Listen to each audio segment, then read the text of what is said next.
Takže čau lidi, já vás vítám dalšího dne. Dneska tady máme tady drink na ochutnávku, vzal jsem malinu.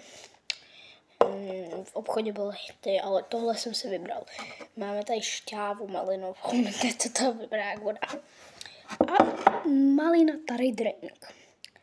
Dáme ochutnávku a potom se ještě uděláme na mém mobile, co nám padne z toho víčka. Tak já asi začnu tímhle.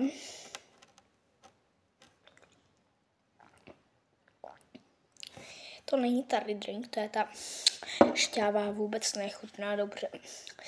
Je to tím, že tam je téma a šťávy málo, už jsme jí nám doscházelo, ale jinak to chutná jak normální voda. Asi by to chutnalo stejně. Teď tady máme tohle, tady drink.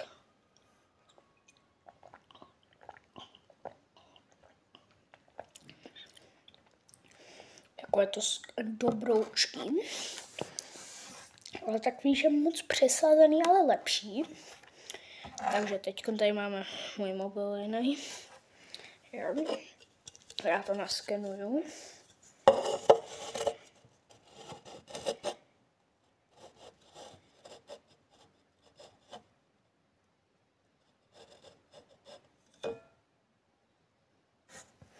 Tak já vám řeknu, až to bude naskenovaný.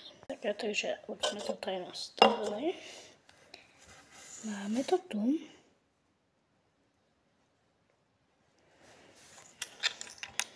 Já tam teď zadám to heslíčko.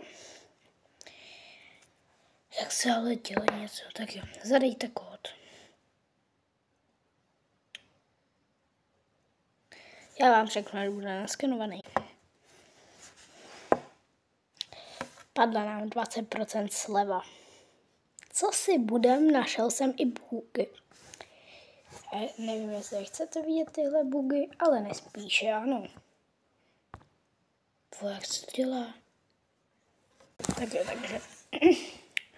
tady, když si dáme úplně dopryč tohle, já tady něco udělám. Prostě když si budeme chtít zadat kód, tak jsem našel jeden kód, který funguje víckrát. Je to přesně tenhle. Hodně si stopněte video a dejte si ho. A jdeme.